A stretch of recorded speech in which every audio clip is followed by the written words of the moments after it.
Hello class. आज की class में हम लोग देखेंगे कि टेम्पलेट्स होते क्या हैं और इनकी ज़रूरत क्यों पेश आती है।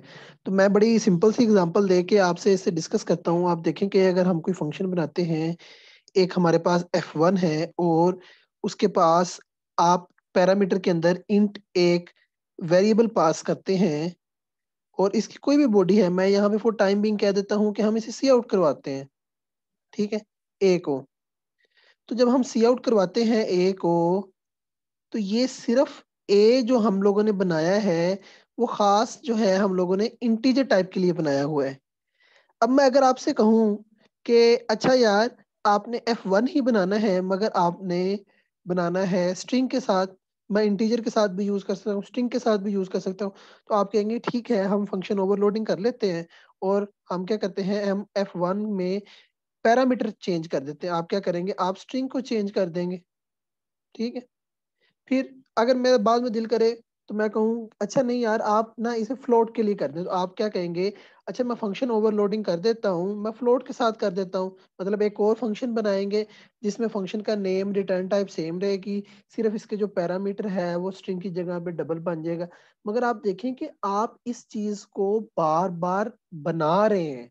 ठीक है, तो क्या हमारे पास कोई ऐसी जनरलाइज्ड फॉर्म है कि फंक्शन एक ही लिखें और जो मर्जी पैरामीटर हम उसके अंदर पास करें और वो उसको एक्सेप्ट करे और वही उसके ऊपर प्रोसेसिंग करके दिखाए।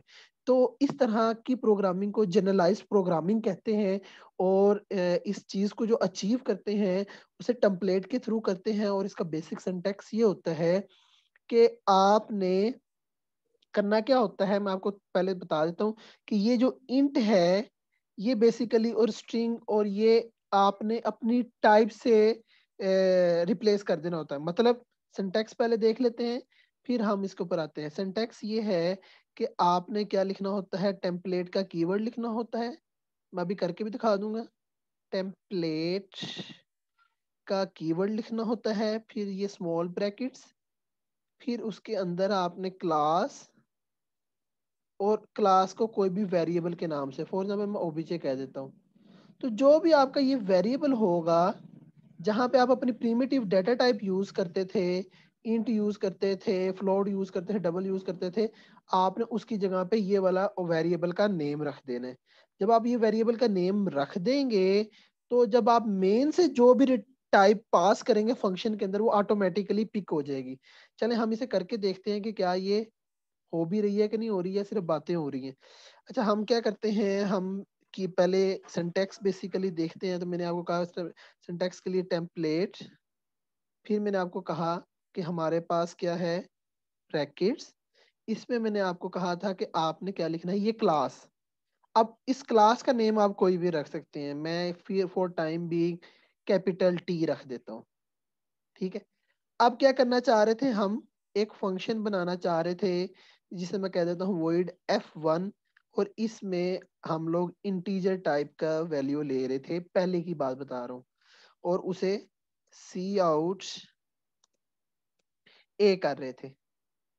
अच्छा, अब हो क्या रहा था, हम मेन से क्या करते थे, हम f1 को जब कॉल करते थे तो उसमें सिर्फ इंटीजर पास कर सकते थे, इसके अलावा और कोई चीज पास नहीं कर सकते थे।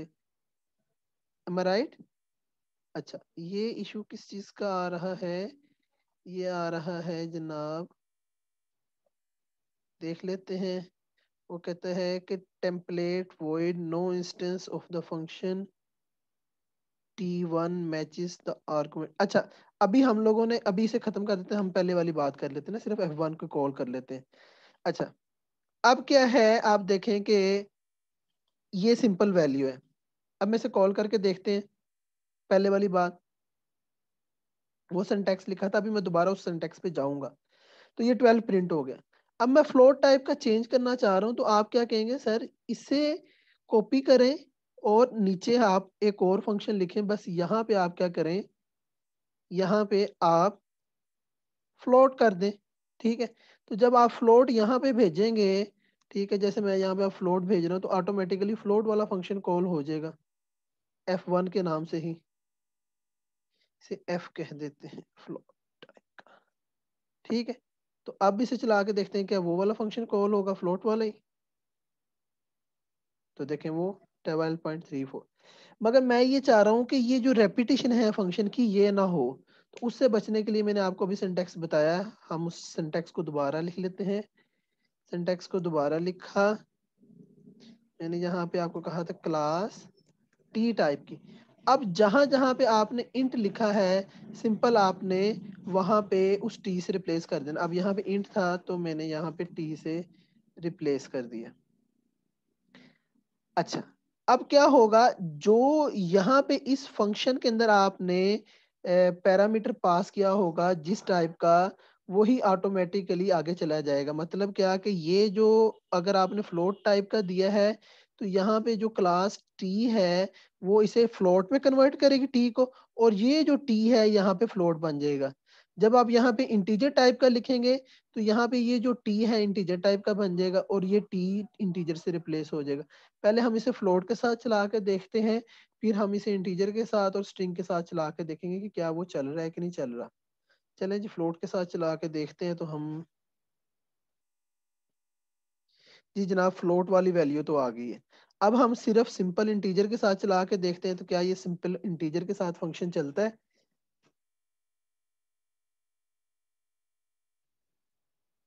तो आप देखें कि यहाँ पे इंटीजर टाइप का वैल्यू चल रही है। अब मैं कहता हूँ कि मैं इसे स्ट्रिंग टाइप चलवाना चाह रहा हूँ, तो अब मैं स्ट्रिंग की टाइप को देखना चाह रहा हूँ। तो स्ट्रिंग हेलो, तो क्या स्ट्रिंग को वो प्रिंट कर रहे हैं।